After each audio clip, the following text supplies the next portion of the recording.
Of all the disasters of the 20th century, the conflagration once called the Great War looms as the one that damaged mankind irreparably. It wasn't just the 22 million who died between 1914 and 1918 in populations dramatically smaller than now. It was a much greater death. Centuries-old empires met their end. The world lost generations of philosophers, writers, builders, musicians, poets, scientists, healers, artists, the flower and seed of a magnificent continent, dead in mud and misery. 100 years later, it still remains an incredible and unbelievable story.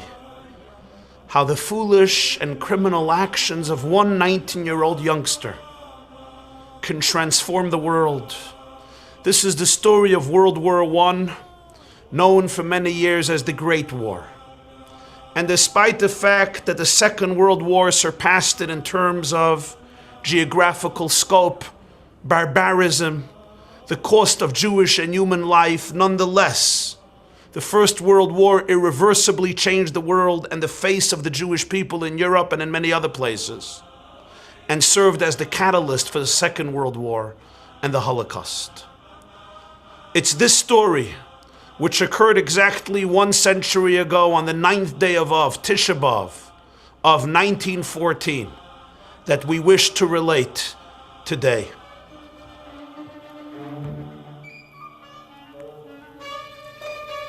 The millennium that had dawned in 1900 shone upon a European civilization so dazzling that it seemed within reach of every opulent promise of mankind. There had been many sharp, ugly wars over the last century, but now Europe's cunning diplomatic ballet had at last seemed to balance power for a long, prosperous peace. Beyond that, the blood of England's King George V mingled with that of Russia's Tsar Nicholas II, Germany's Kaiser Wilhelm II, and Austria's Emperor Franz Joseph in intricate marriage alliances. It was Cousin Willie, Nicky, and Georgie. What was to fear? In a Victorian afterglow, England's prosperous island was fed by a treasure fleet of merchant ships connected to its colonies. Its lifelines and shores were protected by the impregnable steel walls of the Royal Navy. 1/4 of the map was England's red. Germany was an industrial miracle, becoming Europe's wealthiest center of industrial might. The formidable Prussian army was brilliantly professional. Its navy was growing fast. Former Chancellor Bismarck had said, "I am bored. The great things are done." France, with its rich overseas empire, had reached an intellectual and economic prominence that made Paris the golden hub of world culture and business. France's spirited army stood behind an iron line of forts that denied the eastern frontier to the Germans. A saying was, "As happy as God in France." Russia was a feudal monarchy that gleamed at the crown. Its sumptuous court hid inner decay, but its titans of literature, music, and dance gave it world stature. Though Russia's armies were ill-equipped by a poor industrial base, they were valiant and huge. But a smoldering revolutionary named Trotsky would observe that history had already poised its gigantic soldier's boot over the ant-heap. In Austria, the 66-year reign of the ancient Franz Joseph was beset by arrogance and the tensions of a polyglot empire always on the verge of breaking into ethnic fragments. But that was nothing new, and the court of Vienna seemed timeless in its waltzing magnificence. Far off in Washington's White House, Woodrow Wilson guided a youthful, happy giant and enjoyed the high, peaceful thoughts of the college professor he had been. Franz Joseph was the emperor of the Austria-Hungarian Empire, and his reign spanned for 68 years, from 1848 till the year of his death at the age of 86 in 1916. It was the third to the longest monarchy in the history of Europe.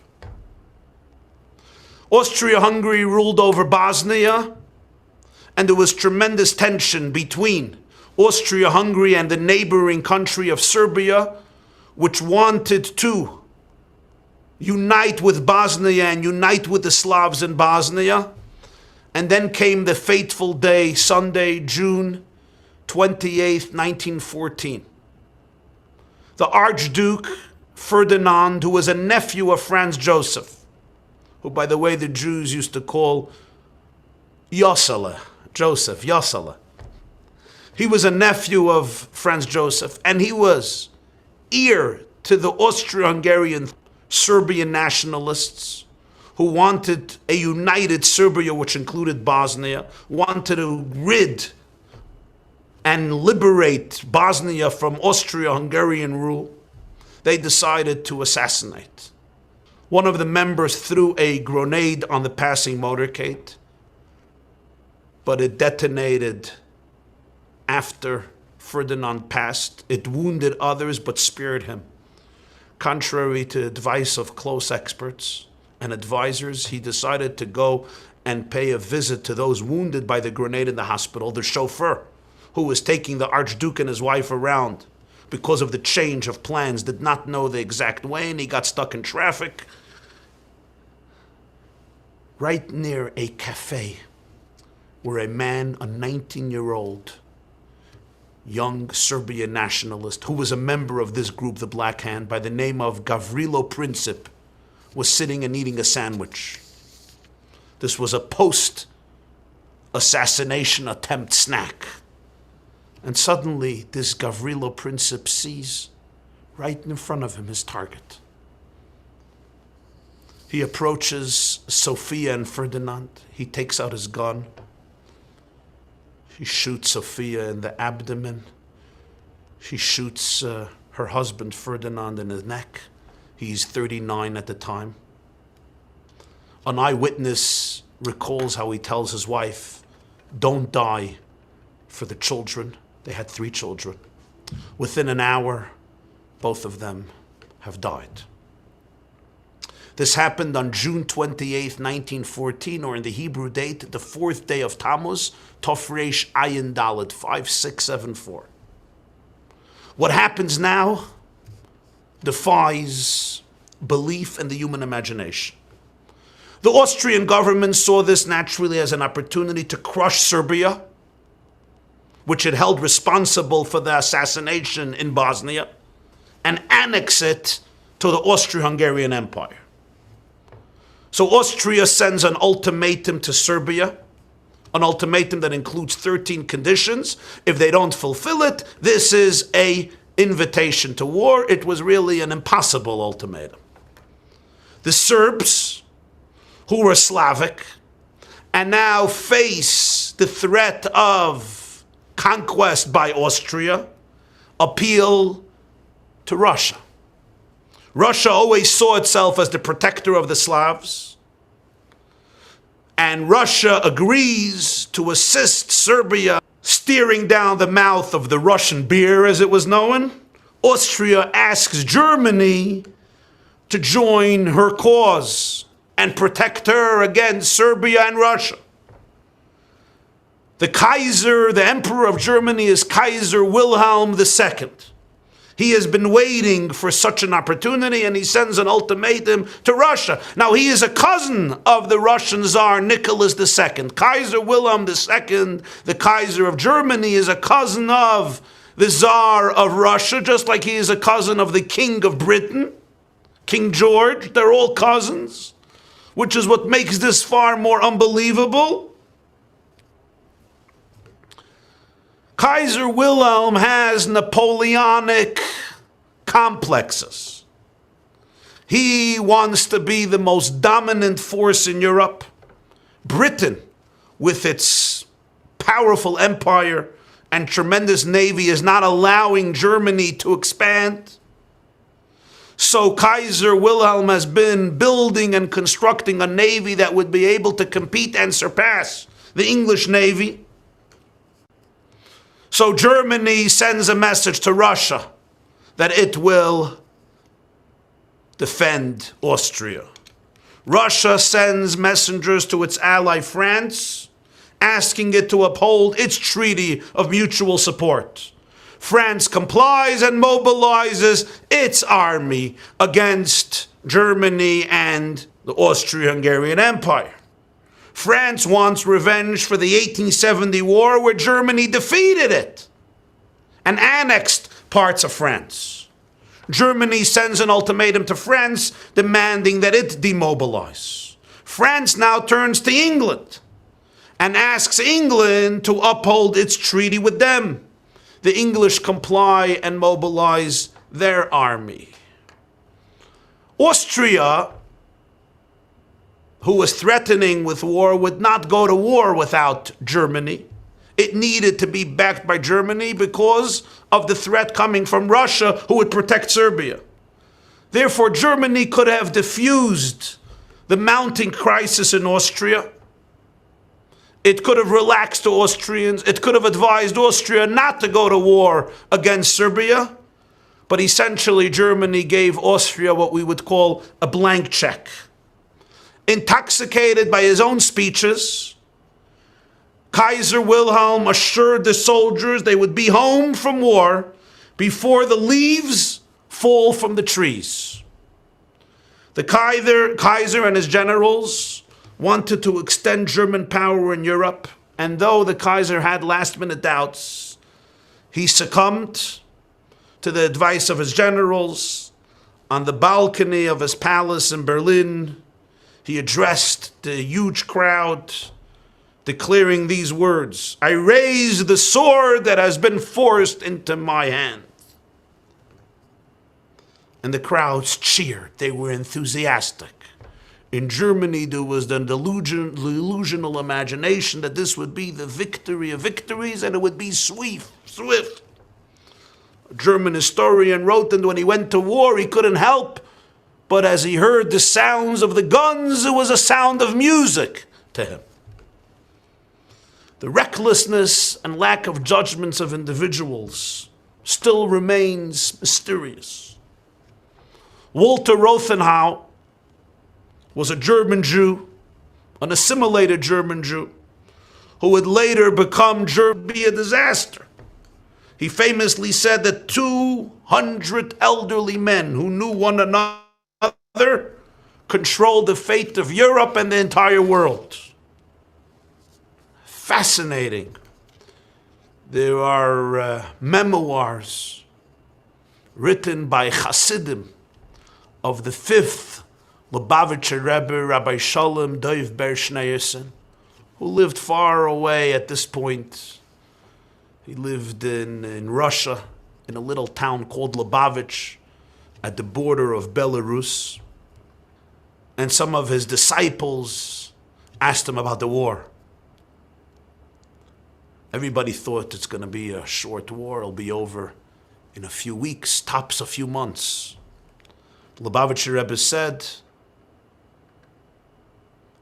the war between Germany and Russia is going to be a long war. And then he said in Yiddish, "Der Deutsch wird einschlingen der Zar und wird sich mit ihm der Vergen," which means Germany is going to swallow up the Tsar, but he will choke in the process.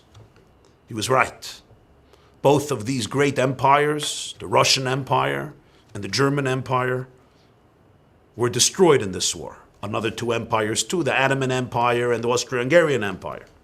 Henry Kissinger, the Secretary of State of the US for many years, the famous Jewish Henry Kissinger, once said that the whole problem stemmed from the fact that the Archduke Ferdinand made a wrong shidduch. He married the wrong lady. You see, his uncle, Franz Joseph, was very unhappy with the fact that he married a mere Countess Sophia. She was not prominent enough to be able to join the monarchy of the Austro-Hungarian Empire. and he was very opposed to the marriage. So Henry Kissinger says if he would have married a woman befitting the royal blood of the Habsburg family, then things would have changed. You know why? He says, would have showed up to the funeral in Vienna.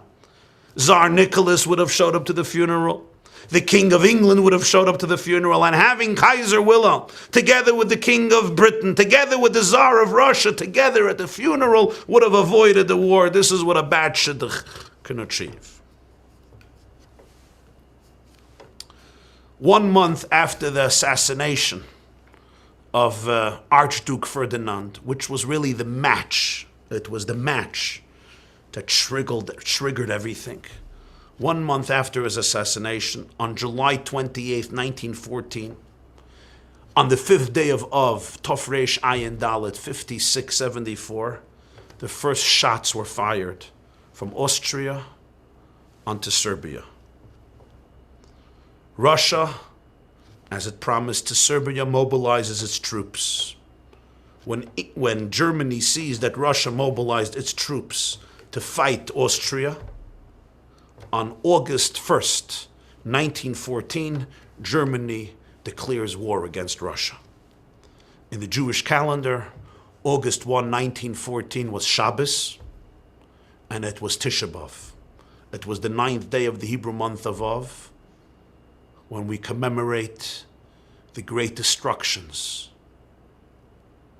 that occurred during our history, with the destruction of the first temple, the second temple, and many other calamities that we endured on this day of the 9th day of Av. You see, the war began a few days earlier, July 28th, but that was still a domestic conflict between Serbia and Austria. On Tisha B'Av, on August 1st, 1914, it turned into a global conflict. And consistent with the day, it was a sad day which would change the face of Jews in Europe, which would change the face of the world. Now France declares war on Germany. Germany, in its attempt to conquer France, enters into Belgium, which is essentially a neutral country.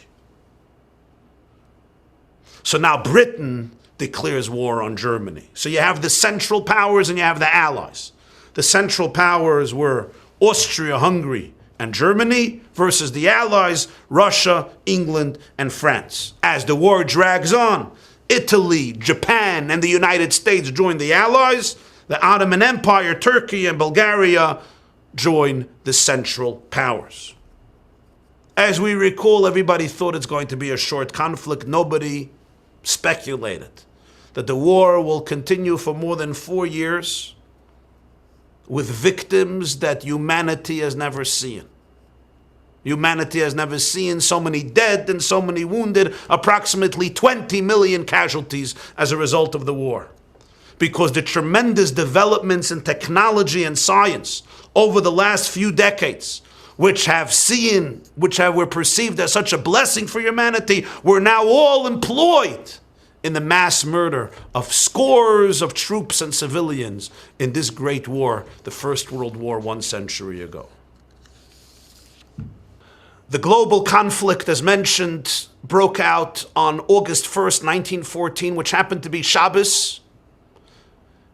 And in the Jewish calendar, it was the day of Tisha B'Av, the 9th day of Av. Now, usually on Tisha B'Av, on Shabbos, obviously we don't fast.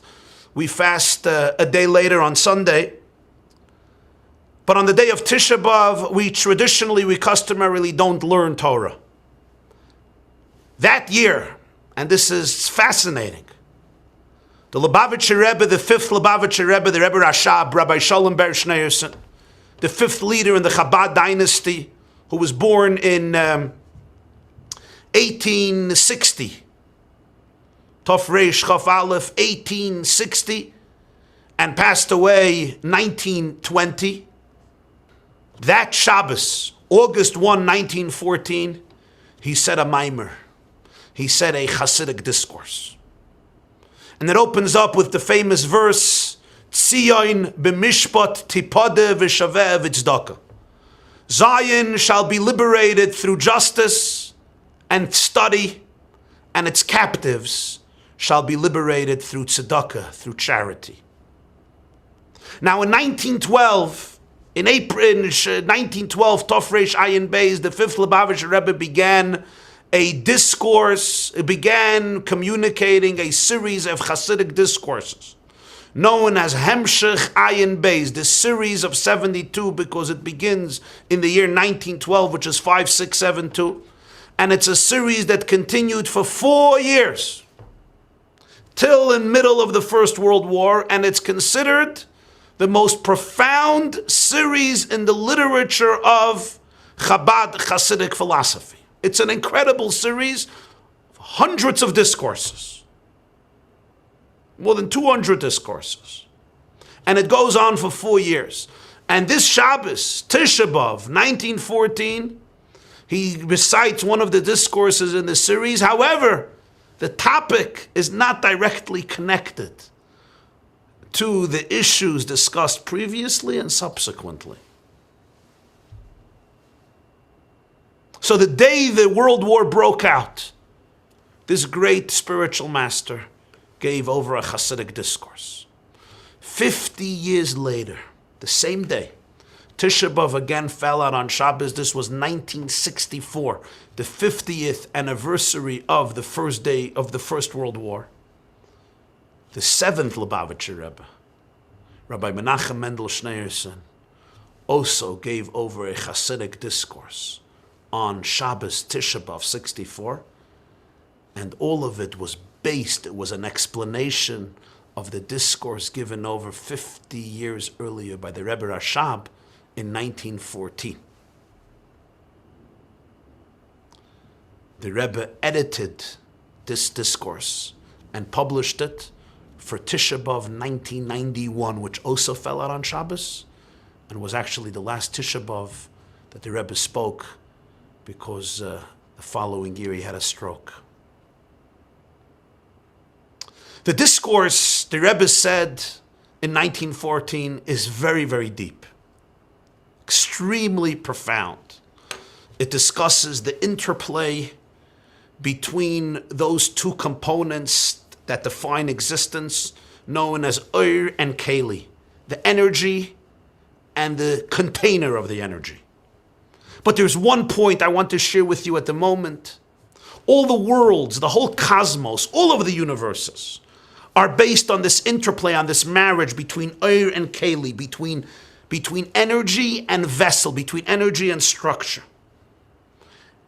And he explains there that Keli represents Yesh and Oir represents Ayin, which means in every human being there are two trends, two realities.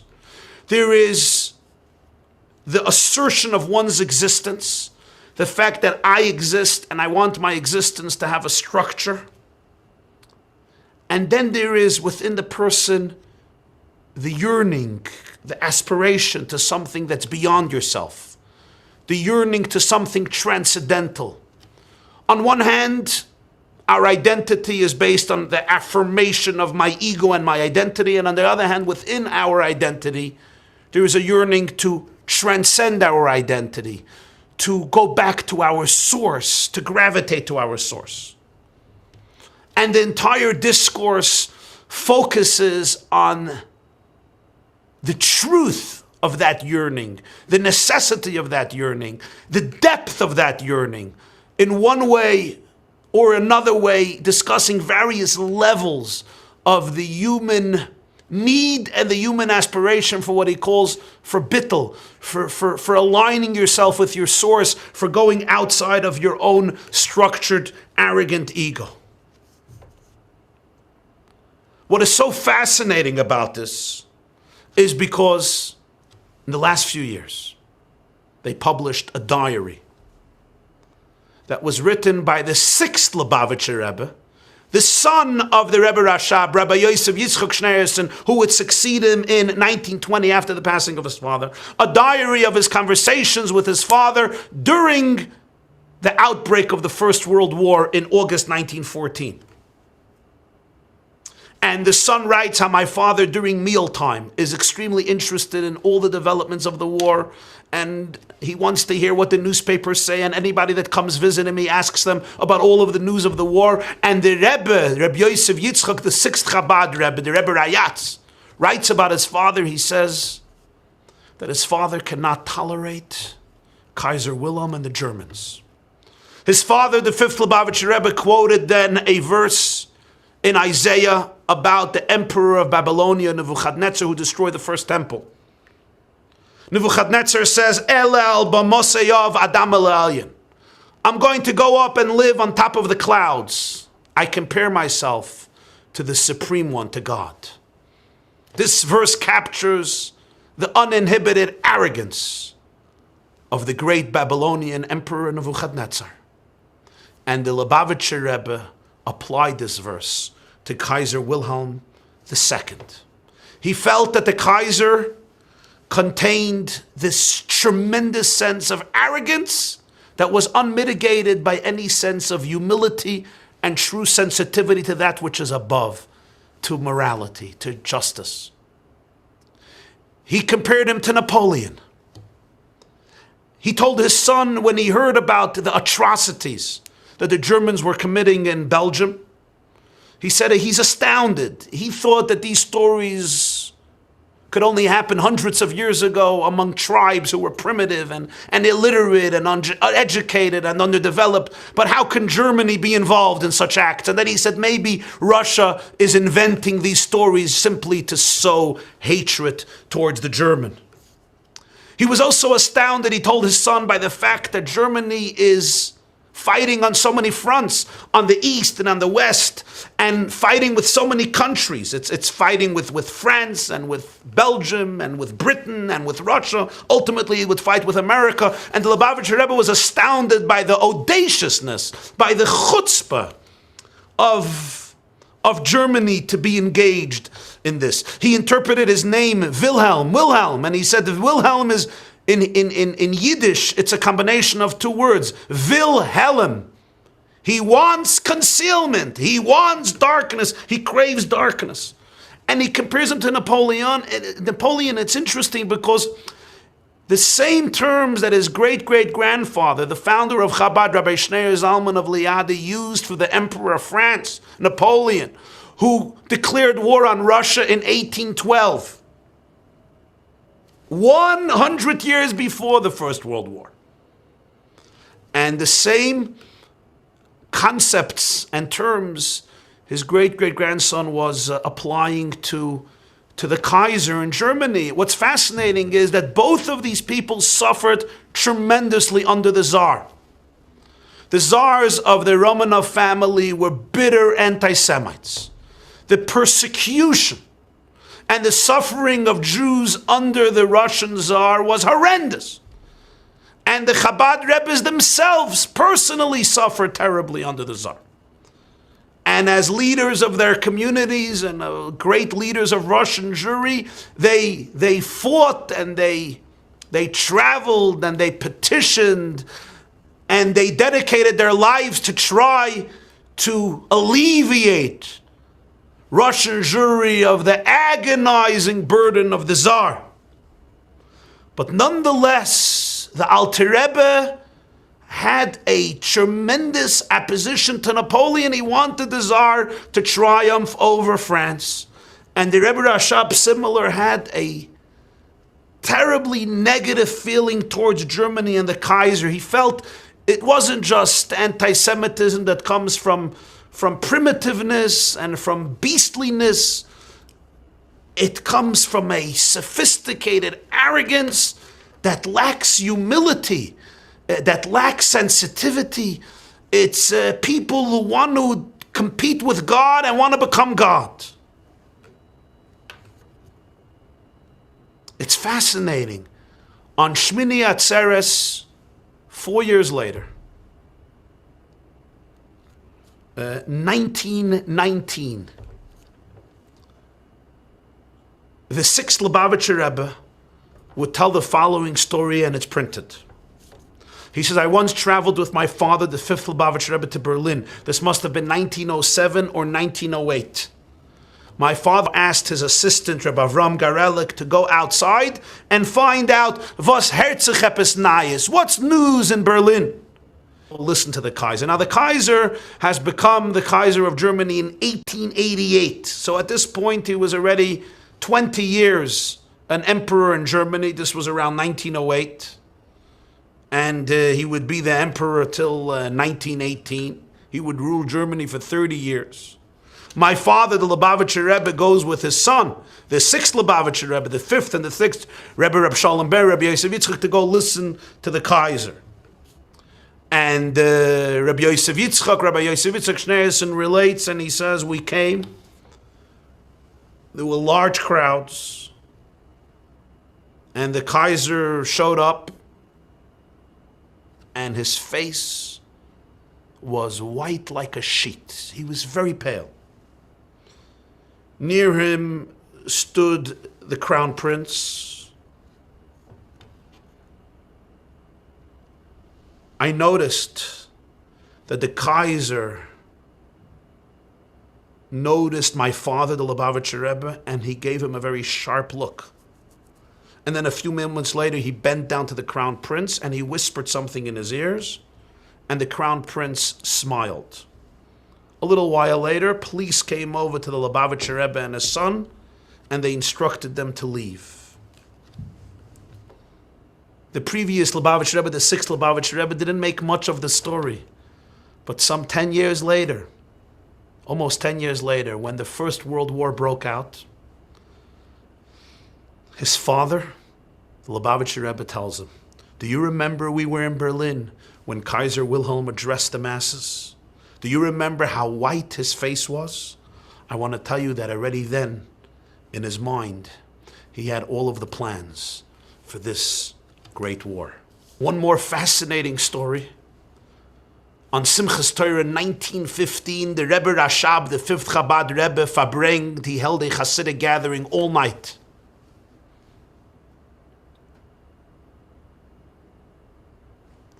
And one of the participants was a man named Rabbi Yisrael Jacobson, who transcribed it in his memoirs. Now, this was a little while before this town where the Rebbe lived, the Lubavitch, which is on the border of Belarus, would become part of the Eastern Front. And much of the night the Rebbe dedicated to discuss the Great War, Russia and Germany and France. Unfortunately, most of the talks are not transcribed. We just have a few details of what this man transcribed of what he heard from the Rebbe. I'm acquainted with the Kaiser for 31 years, and I'm telling you, he's a Molech. The French have an issue with their Bali Taiva. He says they could be very promiscuous. Their romantic cravings are very intense. He says, but the Germans, they are apikursim, they are amalekim. It's a sophisticated sense of heresy and coldness and disregard for any higher power. He spoke very, very heavy against Germany. So perhaps the discourse that was said on the day the World War broke out, its theme might be deeply connected to the confrontations between the center powers and the Allies, the Central Powers and the Allies. Germany opened up two fronts, the Western Front and the Eastern Front. On the Western Front, German army attacked across Belgium, violating its neutrality. Continuing their offensive, they planned to conquer France within 6 weeks. And they almost did it. They were merely 15 miles from Paris during the first month of the war. They were stopped only when the French brought up their last defenders, helped by the British. And instead of a quick war as Germany anticipated, it would now drag on for 4 incredibly bloody years. The casualties were horrendous, but more men were called up to battle. But there was another front, the Eastern Front, between Germany, Austria on the west, and Russia on the east. And it was these battles that would have by far the greatest impact on the Jewish world. Russia was a great, great empire. And on the Eastern Front, where Germany and Austria would fight Russia, there are 4 million Jews who live there in the western side of the Russian Empire. Poland, Ukraine, Lithuania, Belarus. Most of the great, gorgeous, splendorous Jewish communities. Many of the greatest rabbis, spiritual leaders, rebbes, leaders of yeshivas. Many of the shtetlach, where Jews have lived hundreds of years with an organized and structured Jewish life, are now caught in the crossfire between these 3 great empires, the Russian Empire on the east, and the Austro-Hungarian Empire on the west down south, and the Empire of Germany. 2 enormous Russian armies marched into Prussia to do battle. But the Prussians, the Germans, were nothing if not great warriors with supplies much better than the Russian soldiers. Brilliant men of strategy, efficient killers. Russia lost hundreds of thousands in the first weeks of the war, and the German army attacked and then began what came to be known as the Great Russian Retreat, which was a series of devastating defeats that saw Russia lose all of Poland, a great deal of Lithuania, Estonia, the Baltic states, all the way into White Russia, which is known today as Belarus.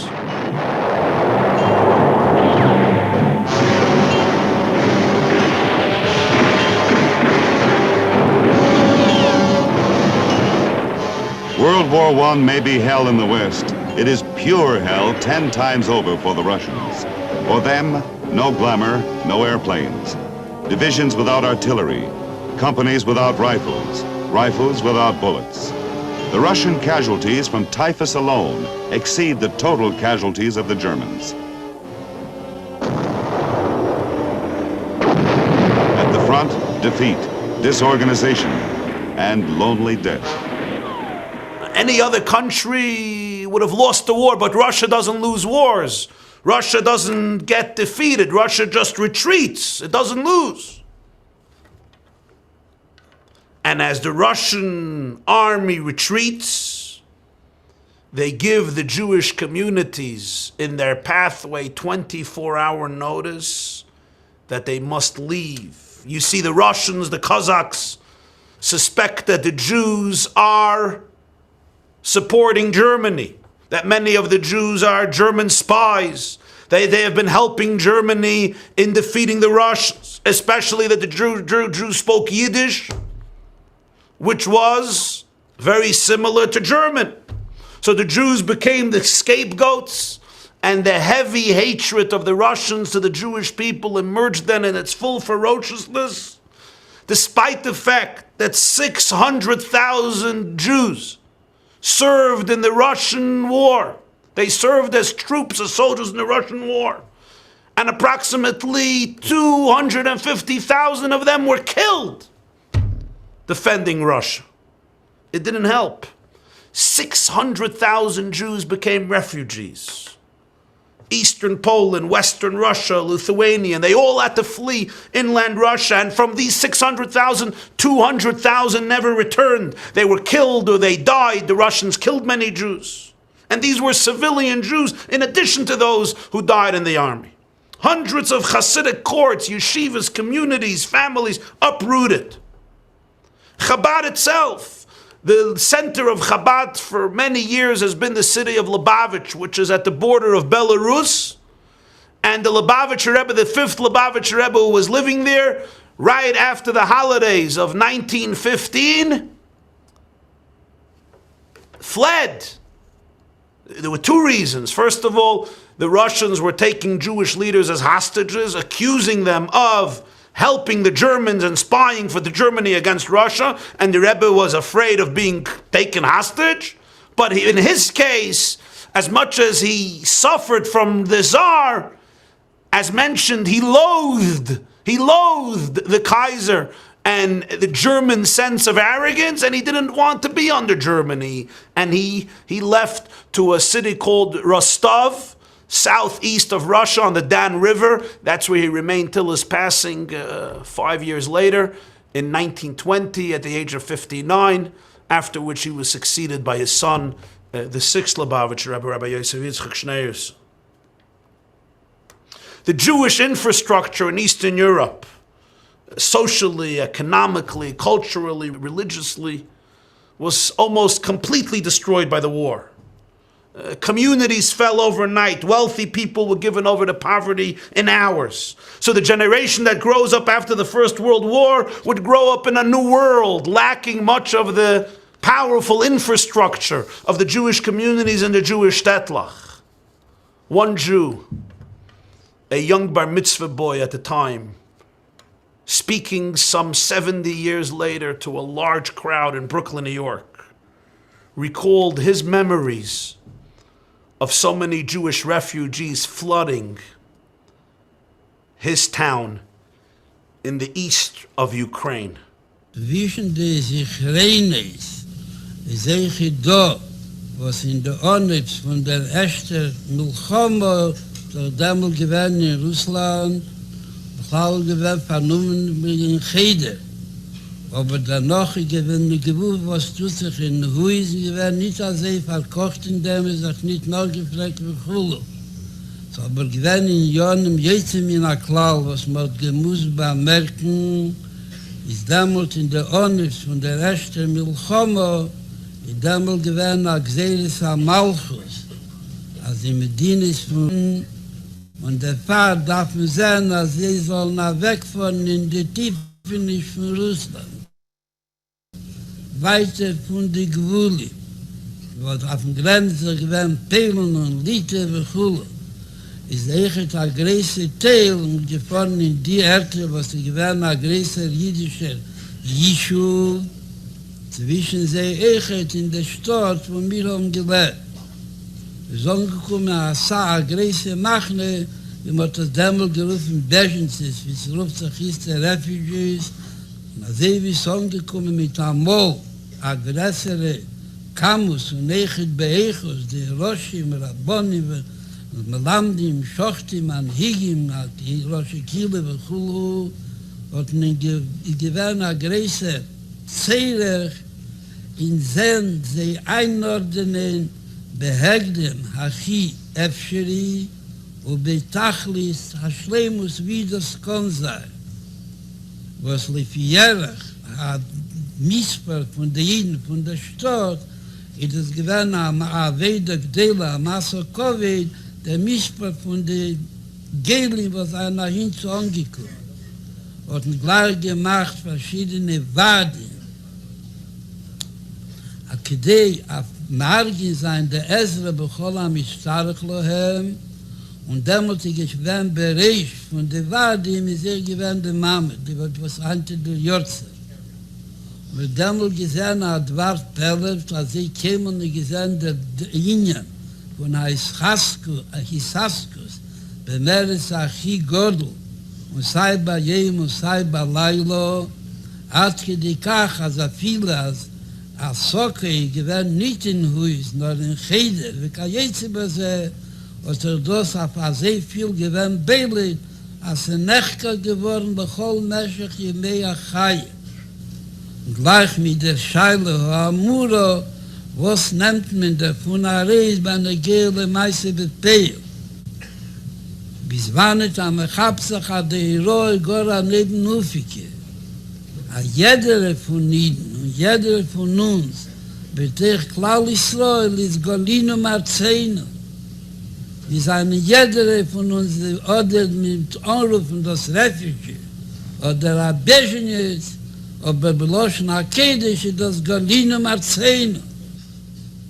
Und das, was weiß sich heißt, als in die Tokin Zrochin, der Pfarrers mir lebt in der Medina, was ist der Medinas Chesed, und sie konnten dort sein, Masoi, Matoni, der Muno, B'tech Mnuchas HaNefesh, und Mnuchas HaGuf.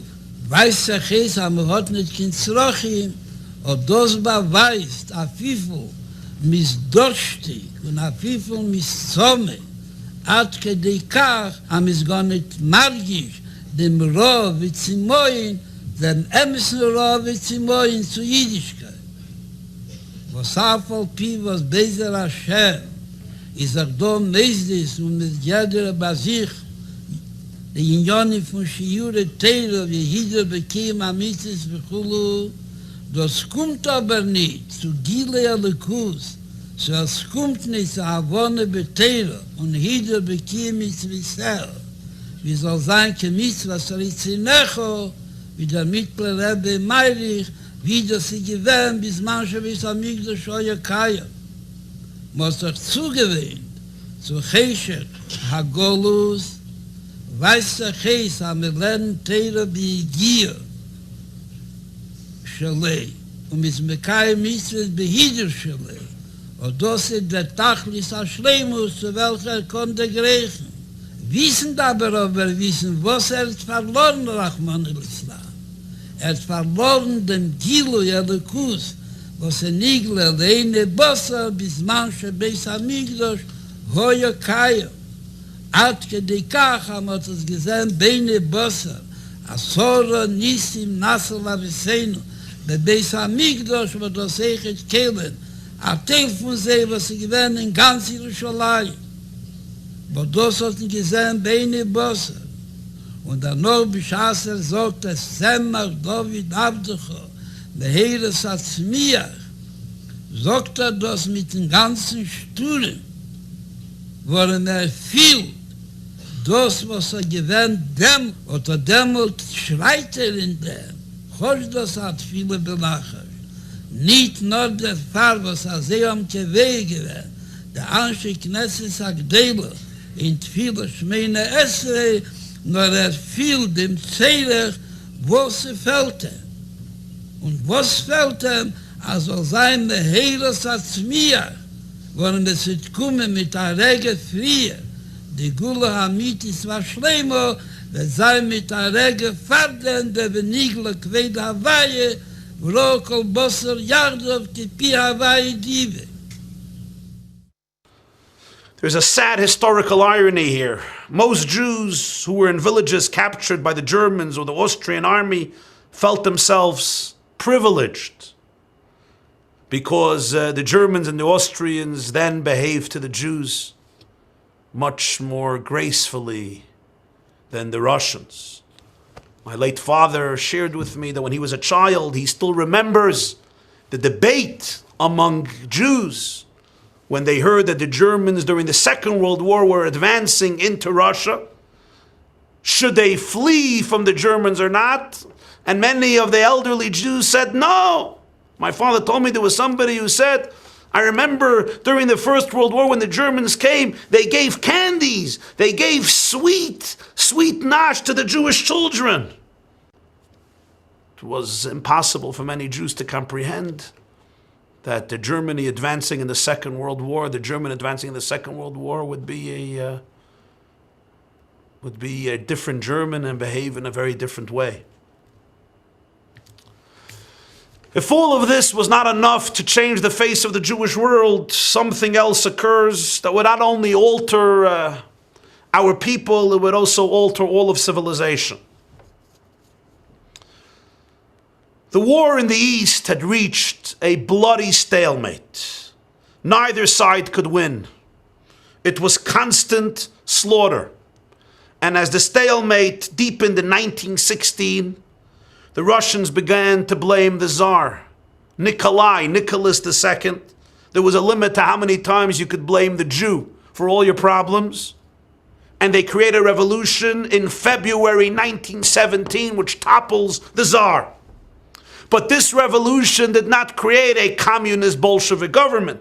This revolution actually brought to power a democratic government in Russia under a man named Alexander Kerensky.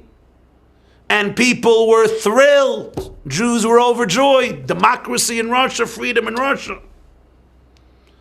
Alexander Kerensky made a fatal error. He said the war with Germany would continue, and the army and the generals didn't go along. And now is Germany's turn to make a fatal error. Germany wanted desperately Russia to get out of the war so that they could free their army of 2.5 million men on the Eastern Front and move them to the Western Front, where there was also stalemate. And in order to do so, they decided to help generate revolution in Tsarist Russia. They identify a fierce, ardent communist who's living in Geneva by the name of Vladimir Lenin.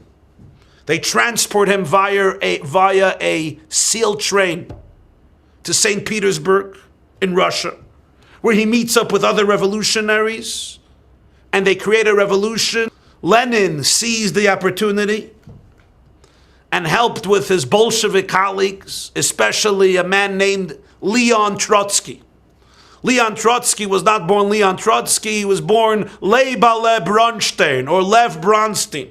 He was a Jew, and he would become the head of the Bolshevik army, of the Red Army, together with a third man named Joseph Stalin. And only a few months after the first revolution, in October 1917, they orchestrated a new revolution. They declared an end to the war with Germany. They executed the Tsar and his family so there would be no ears to rally around for a new counter-revolution. It's incredible how 300 people took control of a country of 200 million people. Leon Trotsky becomes the head of the Red Army, and civil war breaks out in Russia from 1917 till 1921. It was a terrible bloodshed. Whatever was left from the Jewish communities from the First World War was now destroyed during this civil war.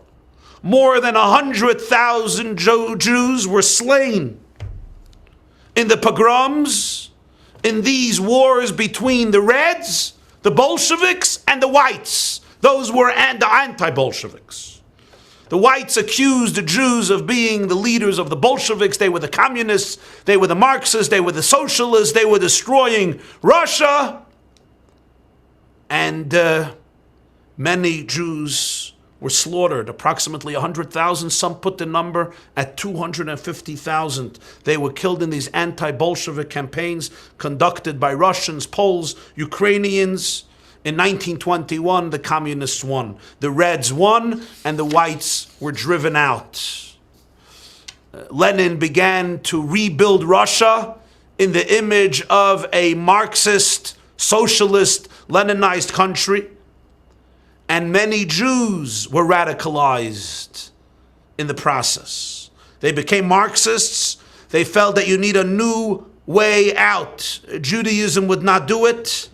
They became socialists, Bundists, communists, some secular Zionists. But in this process, in this terrible upheaval of the First World War and the Bolshevik Revolution, Jews were radicalized.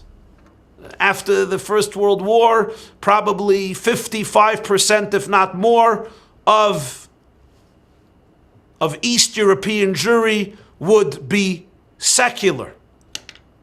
The horrific catastrophes just made them feel that we need a different way, we need an alternative. And as often the case with victims, they blame themselves. They blame themselves that it was their Jewish way of life, it was the way they spoke, the way they dressed, what they believed, their way of conduct. That is what caused such terrible hatred and anti-Semitism and such persecution. And perhaps if they can redefine themselves as a new Jew, all problems of Jew hatred would be solved. But when the Bolsheviks won, the fate of the Jews was no better, because these Jews were anti-Jewish Jews. Their objective was to uproot the very last vestige of religion in general and of Judaism in particular in the new Soviet Union. There's a famous story that they say about the Rabbi of Moscow. The Rabbi of Moscow was a man named Rabbi Yaakov Mazeh. Mazeh is an acronym of Mizera Aaron HaKoyin, Yaakov Mazeh. That's, by the way, the real name of Jackie Mason. Jackie Mason is really Jackie is Yaakov and Mason is Mazeh. He shares the same name like the rabbi of Moscow, Rabbi Yaakov Mazeh. And Mazeh once went to meet Leon Trotsky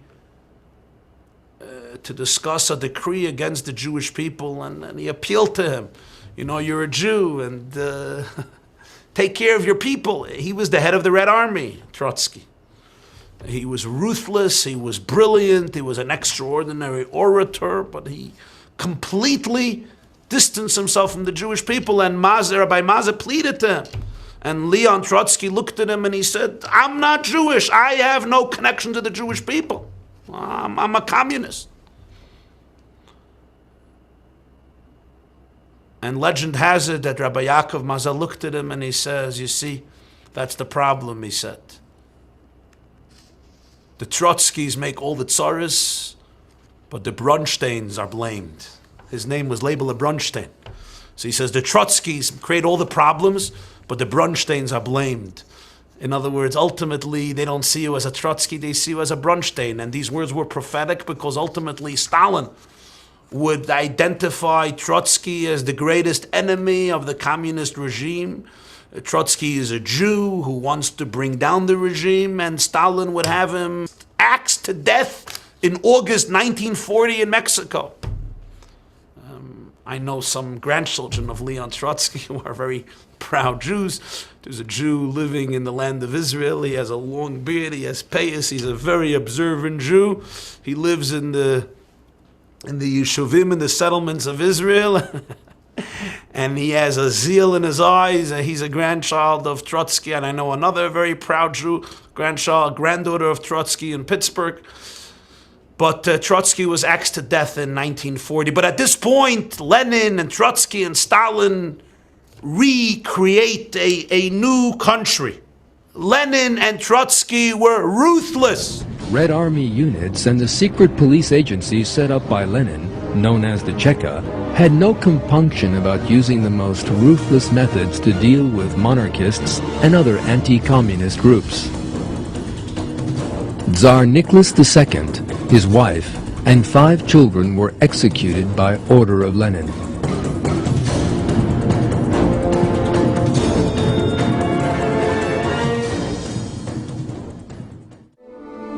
In telegrams to his militants, Lenin ordered that all those who opposed the communist regime should be shot.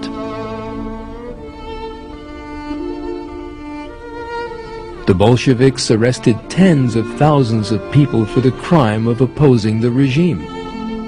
Most of these were tortured and executed en masse. A little while before the 5th Lubavitcher Rebbe would pass away in Rostov, he called in his son, who would succeed him. And he said, and I'll say it in Yiddish, he said, Auf Russland gehen schwere Wolkens. Black clouds are descending all over Russia. Auf Harvotzas Teure be'yira shamayim v'achzokas hayadus sollst du haben Mesiras Nefesh bepoil nit nur bekoyach. To ensure and preserve Yiddish in actuality. And that's exactly what his son did in the early 1920s. He called in 9 young men, 9 students of the Lubavitcher Yeshiva, and he told them that Judaism in the Soviet Union is going to die if they would not do something. And therefore he asked them, only if they willed, that each accept upon himself an oath to sacrifice his life for preserving Yiddishkeit in the Soviet Union, ad tipas dam ha'acharena, till the last drop of blood. If they would agree, he asked them to give him a handshake and accept what's called a tkiyas kaf, a commitment, an oath. All of the 9 accepted the oath, and each one of them was sent by the Rebbe to a different section of the Soviet Union to revitalize and create an underground network of Jewish schools, of Jewish yeshivas, of Jewish institutions that would allow the millions of Jews who still lived in Russia to be able to remain Jews on some level. I know this story very well because my grandfather, my father's father, Simon Yakubashvili, was one of those 9. He was sent by the Rebbe to his hometown, Georgia, Kutayis, where they closed down 60 mikvahs. He was ultimately arrested, sentenced to death. That was changed to a long exile. He was tortured terribly, and he was one of the 9. When Lenin died in 1924, Stalin took over, and then the true terror began. Now it was not only executions of enemies, but it was everybody was an enemy. And over the next 30 years, Stalin murdered between 30 and 60 million people. Tens of millions of Russians died. They were executed or they were sent to the gulags. This was all to bring about this new world of fantasy, which left corpses, millions of corpses in Eastern Europe. The Lubavitcher Rebbe, the 6th Lubavitcher Rebbe, mind-staggeringly built 600 underground schools in the Soviet Union. Some of them survived days, some weeks, some months, and some years. But today, when you go and you visit the Soviet Union and you see the flourishing of Yiddishkeit, remember that this happened because of the blood and the sweat and the tears of a few great leaders who refused to succumb to an evil empire and knew that ultimately goodness, truth, justice, godliness, Yiddishkeit will prevail. In comes to the picture a young Jew named Chaim Weizmann. He was born in Belarus in 1874 in a little village called Motala near Pinsk. Till 11, he went to Cheder, to traditional Jewish school. His father was a Stoliner Chassid. Till 17, he was religious, and then he moved to Germany, and Chaim Weizmann became a chemist. They used to describe him as a well-fed Lenin. He looks like Lenin. He has a goatee beard like Lenin. He is bigger than Lenin. He is equally devoted to his cause, Zionism, like Lenin was to his cause. But he's not a ruthless person. He's a humanitarian. He's a caring individual. He ultimately moves to England. He felt that German Jews were too assimilated. He moves to England. As a chemist working in Britain during World War I, he becomes a great rescuer of the British Empire. And this is another fascinating story in World War I. You see, the British desperately needed exploding artillery shells. Dr. Weizmann developed a process for the manufacture of synthetic acetone, which was required for the British explosives. He gave over the patent to Britain and literally gave them the ability to be able to fight on in this bloody war. The British Prime Minister asks Chaim Weizmann what he would want in return. Dr. Weizmann could have made millions and millions of dollars as a result of this patent. But he told the Prime Minister he doesn't want any monetary reward. He doesn't want a title. The only thing I want, he said, is I want a national home for my people. The Balfour Declaration, signed by Balfour, who was the Foreign Secretary of the British Empire, signed in November 1917, was the reward that Chaim Weizmann got for his contribution to the British war efforts. It was Britain's promise to facilitate the Jewish people in creating a homeland in Palestine.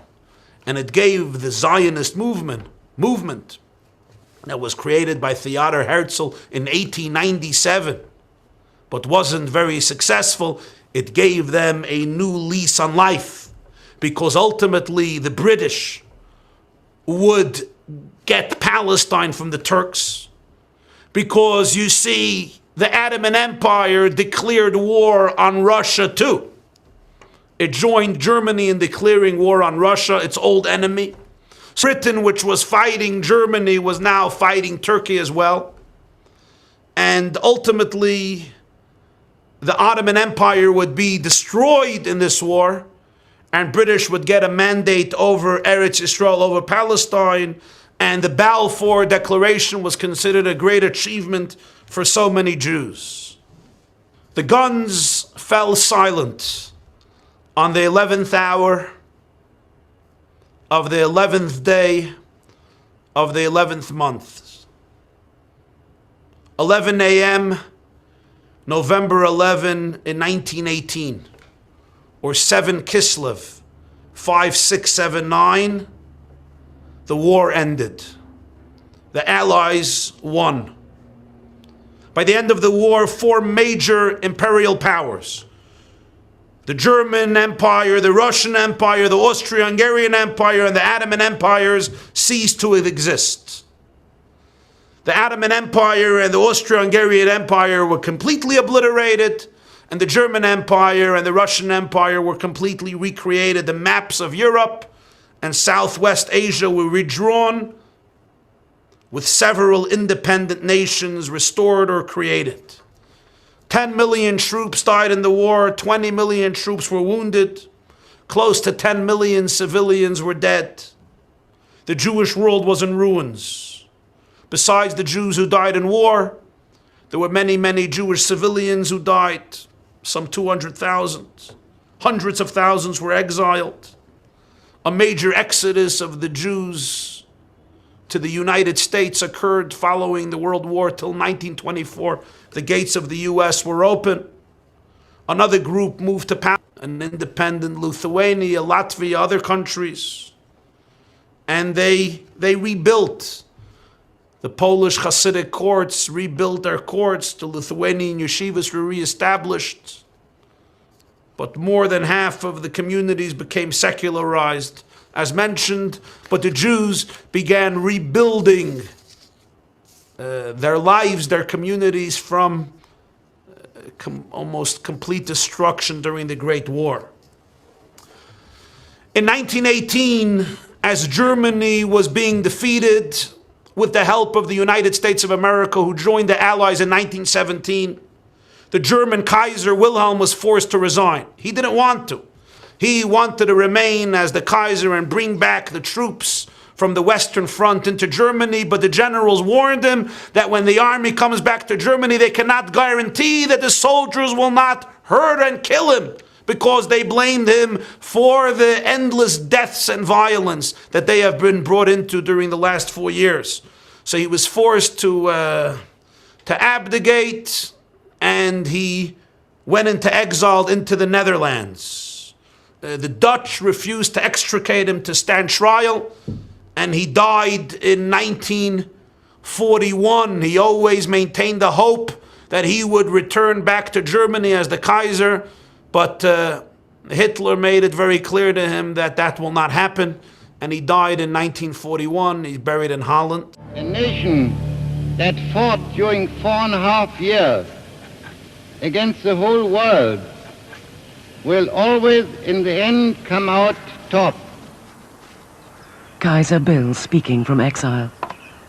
Stripped of his power, but still the unrepentant German nationalist. The man held responsible for sending millions to their deaths in the First World War, who tried unsuccessfully to conquer Europe and bring the British Empire to its knees.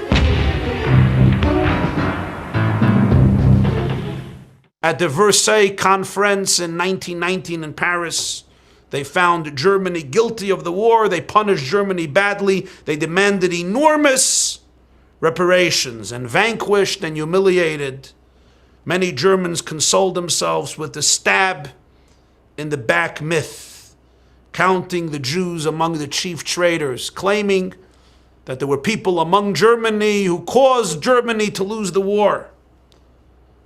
This was tragic. 100,000 Jews served in the German army. Over 12,000 Jews died fighting for the Vaterland, for the fatherland, for Germany. But in spite of their super patriotism, Jews in Germany were subjected to accusations of disloyalty, of betrayal. And the stage was set for the Jewish-led stab-in-the-back theory that ultimately helped Adolf Hitler come to power. The sacrifice and the super dedication of the Jews in Germany within 20 years would literally turn into ashes.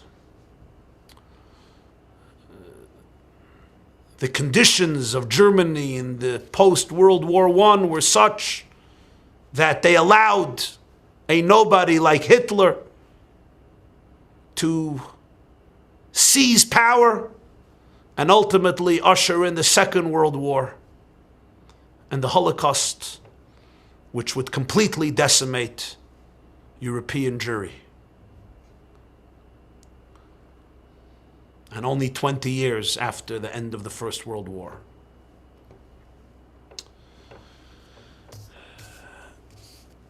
The Holocaust ends. In 1948, modern state of Israel is established. And again, 20 years later, 7 armies threaten to annihilate Israel. In 6 days, Israel not only wins the war, but almost quadruples its size. A few months later, Simchas Torah in 1967, the Lubavitcher Rebbe would hold a historic talk in which he would address the First World War, the Second World War, and the miraculous victory of the Six-Day War. The Rebbe then, at his Simchas Torah address, actually it was a day after Simchas Torah, Shabbos Bereishis, 1967, asked the question, what happened in August 1914? Ferdinand was assassinated, and the whole world went into a conflict. How did it happen? This is the great mystery. How did so many leaders, how did so many nations get caught up in this assassination to literally cause the deaths of millions and millions? And he quoted then a verse in Zechariah. Zechariah chapter 9 verse 14 reads, V'Adonai aleim yera v'yotza chaborok chitzai V'Adonai Elohim b'shoifer yiska v'holach b'sa'aros seima. And the Lord shall appear over them, and his arrows shall go forth like lightning. God shall sound the shofar, and he shall go with the whirlwinds of the south. And the Rebbe said it seems to him that there was a mysterious shofar that the nations and the leaders of the world heard. A shofar, the sound of a shofar creates some type of dread, some type of overwhelming fear. He said there was a shofar that God blew, and it created this inexplicable, mysterious dread and fear in the hearts of so many nations, and it literally schlepped them into a war which irreversibly changed the world. This is a similar that shofar continued to sound and ultimately created a Second World War. A man, Hitler, who the Rebbe said, if you know his history, he was a garnished, he was an insignificant failure. And the fact that this man managed to capture the imagination of millions and millions of people and inspire such endless loyalty, obedience, and dedication to commit the most inhumane, barbaric acts in the history of civilization, gassing millions, murdering 1.5 million children. What exactly was it? The Jews were the scapegoat. The Germans are obedient. There was a deep anti-Semitism in European culture. We know all that. And those are all very important factors. But there was also something inexplicable. And ultimately, the creator of his world, the creator of the world who runs a very mysterious world beyond our understanding, allowed these events to unfold, allowed a shofar to be blown and to be heard. which literally transformed the face of civilization. But the Rebbe pointed out something else. He says, despite the havoc wreaked and despite the tragedies of the world wars, it is fascinating that the Jewish world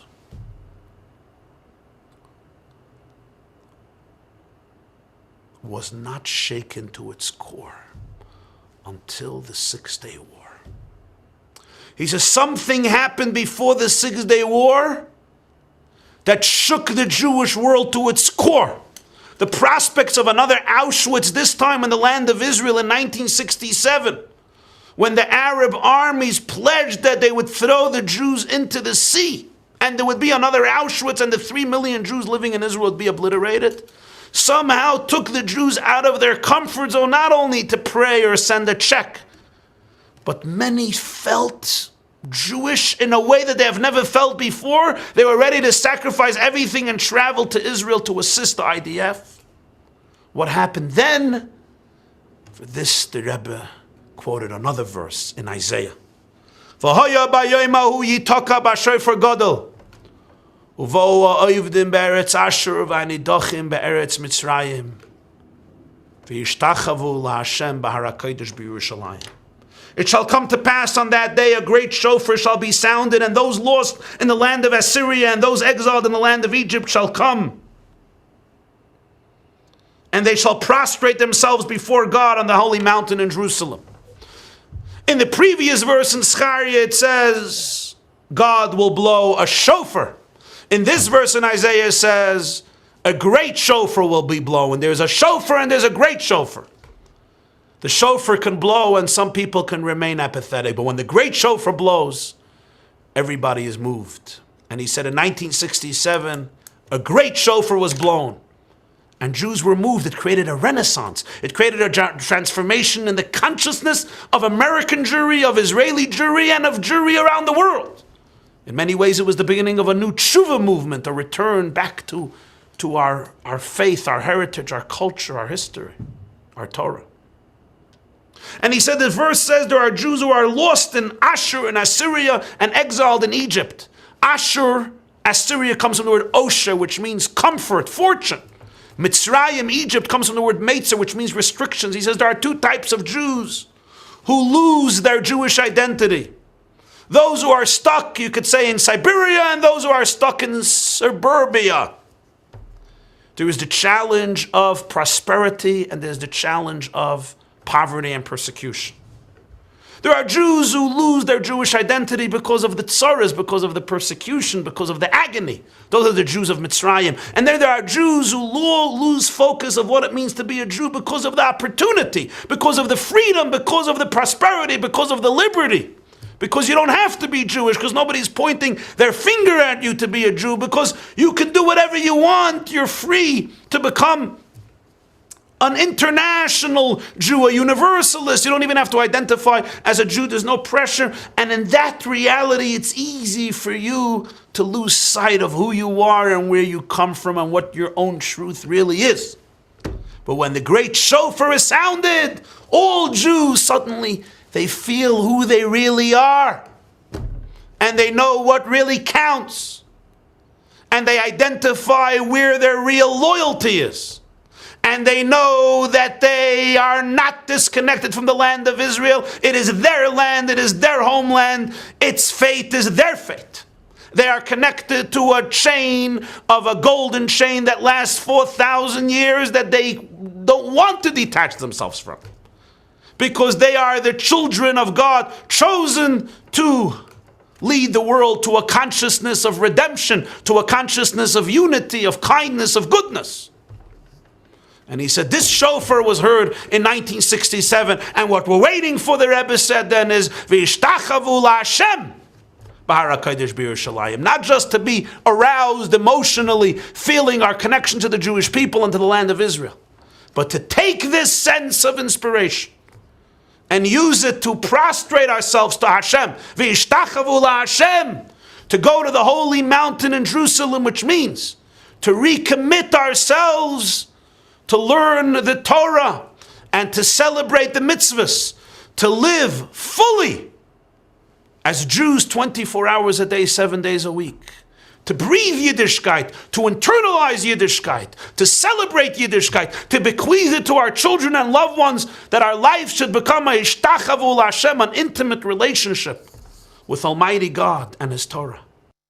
Today, 47 years later, Jews are hearing this shofar gadol. We hear this great shofar in the crisis that presently faces the Jewish homeland. We want to support. We want to be Jewish.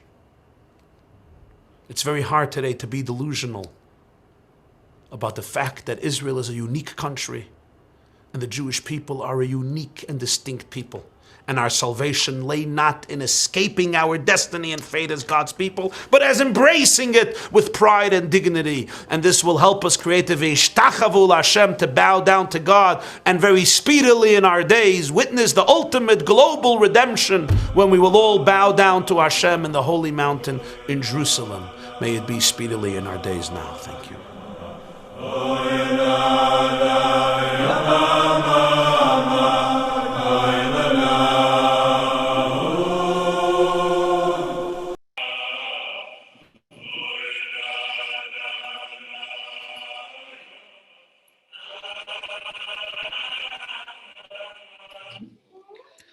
Okay, ladies and gentlemen, thank you for joining us for this special presentation this morning with my teacher, Rabbi Jacobson.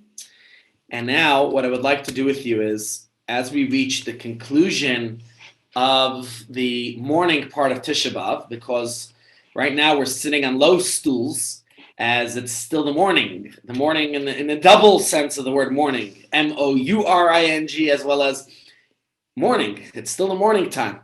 But in approximately 45 minutes or so, at 12:13 is midday.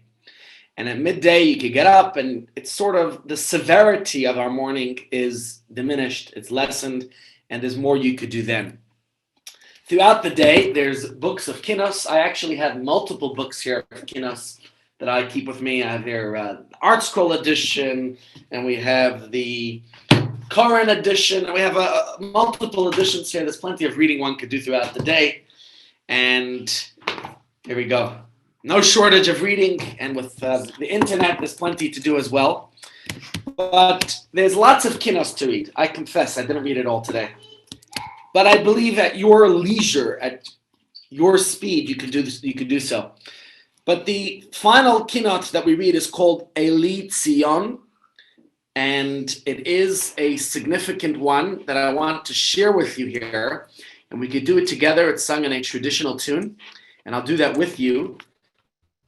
We'll sing it on the screen, and then of course everyone can continue your day as you are going to have a special program at 4:30, a unity program. Rabbi Tanash will be the guest speaker. A gentleman, please come wearing your tefillin. We'll daven mincha together. We'll have some words of inspiration with which to conclude the Tisha B'Av fast, and hopefully we can conclude the fast by all returning Israel to Jerusalem, where we should. Now, just share with you, there's a lot of the Kinos here, and each of them are about Jewish history. This final Kinot, this final lamentation, is one that was actually composed, I think it was during the Spanish Inquisition, or maybe it was the Crusades. I can't say for certain. But there's a traditional tune that it's sung to, and there's a triple combination within this particular lamentation. First of all, it's remarkable words, which I'm going to share with you, and maybe we'll translate into English as we go along. It's a slowish kind of tune, as well as there's a rhyme to it. And I think if any of these elements would be missing, it wouldn't have the same impact. So what we'll try to do is that we'll sing it together now. And I found a very nice rhyme, a very nice English translation that I will recite aloud after each stanza.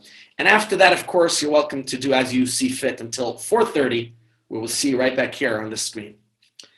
Okay, let's begin. Eli Tzion v'yoreho, kimo isha v'tzireho, v'chiv sulach agur hasak, al bal neureho. Cry, O Zion, and cities around her, like a woman in labor whose birth pangs confound her, and like a mournful newlywed bride, crying over her groom who died. Alei armoin asher nutash, biash mastzoi nadoreho, vial bial b'soich nikda. For the palace abound. Cry for the palace, abandoned and forlorn, because of the sins of the flock she had borne, and for the arrival of the blasphemers that looms into the sanctuary of the temple's rooms. Alei galus meshor seyel, ne'ime shir zimoreho, v'al damo masher shupach, K'moi meimei oireho. Cry, O Zion, and cities around her, like a woman in labor whose birth pangs confound her, and like a mournful newlywed bride, crying over her groom who died. Cry for the exiled, the servants of God, who'd sing songs, praise, and applaud, and for their blood spilled embers of her channels. Alei hegyoim mechoileho, asher damam be'oreho, v'alvad asher shomein, uvitul sanhedro. Cry for the lyrics of her dances so grand, now absent and silent throughout the land, and for the great hall in which it did stand, the glorious Sanhedrin now unmanned. Cry, O Zion, and cities around her, like a woman in labor whose birth pangs confound her, and like a mournful newlywed bride, crying over her groom who died. Alei zivchei semideho, ufid yoinei v'choireho, v'yal chilul kilei heichol, umizbach kitoireho. Cry for the daily offering lost.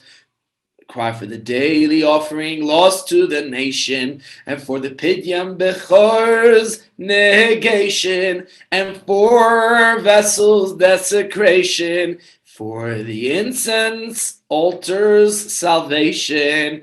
Cry, O Zion, and cities around her, like a woman in labor whose birth pangs confound her, and like a mournful newlywed bride, crying over her groom who died. Alei tapei melocheho, b'nei David gevireho, v'al yofyam asher choshach, b'yeisaru chisoreho. For the children of our kings, let's cry, the descendants of David flying so high, and for their beauty now entirely lost, when her royal crowns were tossed. Cry, O Zion, and cities around her, like a woman in labor whose birth pangs confound her, and like a mournful newlywed bride, crying over her groom who died.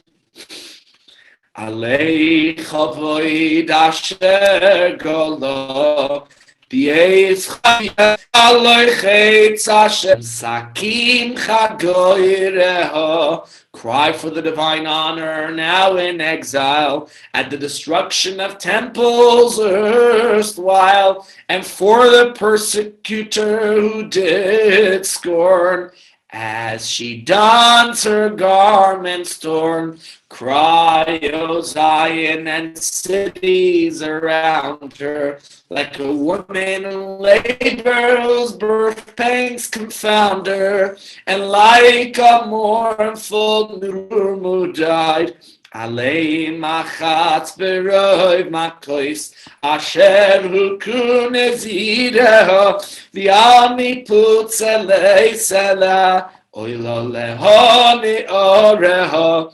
Cry for the pounding and numerous blows, and for the smashing upon the stone, the skulls of infants and children not yet grown. Cry, O Zion, and cities around her, like a woman in labor whose birth pangs confound her, and like a mournful newlywed bride, crying over her groom who died. Alei simchas mesaneho besoch kol mal shivoreho v'alinoi b'nei chorin nediveho tehoireho. Cry for the joyous shouts of the enemy, laughing at our misfortune and calamity, and upon the affliction of free men set apart, noble in spirit and pure of heart. Cry, O Zion, and cities around her, like a woman in labor whose birth pangs confound her, and like a mournful newlywed bride, crying over her groom who died. Alei fesha sherafsa Sloil derech ashureho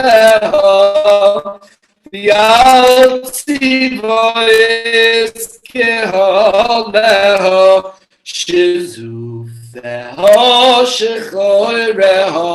Cry the sin that she had wrought, diverting her from the straight path of congregation slackened, with faces now wrinkled and blackened. Cry, O Zion, for the cities around her, like a woman in labor whose birth pangs confound her, and like a mournful newlywed bride, crying over her groom who died. Alei koilois nechor feho, pies rabu figoreho, vial rikshas megadifeho, v'soich mishkan chatzereho. Cry over the curses of those who abused her, multiplying corpses as they pursued her, and for the sounds of those who blasphemed long and hard inside the tabernacle of her courtyard. Cry, O Zion, and cities around her, like a woman in labor whose birth pangs confound her, and like a mournful newlywed bride, crying over her groom who died. Alei shimcho asher chulal Befi kamei metzareho V'yotachan yeshavu loch Kishoivu shmaro amoreho. Cry for the name that was profane in the mouth of the tormentors so disdained, and for the prayer we cry out to you. Hear our cries through and through. Eli tzioin v'yoreho kimo isho v'tzireho v'chivsu lo chagurasak al bal v'yoreho. Cry, O Zion, and cities around her, like a woman in labor whose birth pangs confound her, and like a mournful newlywed bride, crying over her groom who died. Ladies and gents, with that, we will conclude the prayers, the Kinos, the Tisha B'Av. I wish that this day to a joyous festival, a holiday, when no longer will we see this darkness of Jerusalem, but when we come back soon, we'll see it bright. We'll see it bright. Stop it. We'll see it bright and... What's going on here? My apologies. Okay, that's what happens when you have your kids playing around. Okay, but with that, we'll conclude here. I wish you all a wonderful day, easy fast, meaningful fast, and look forward to see you later for the program at 4:30 p.m. All the best.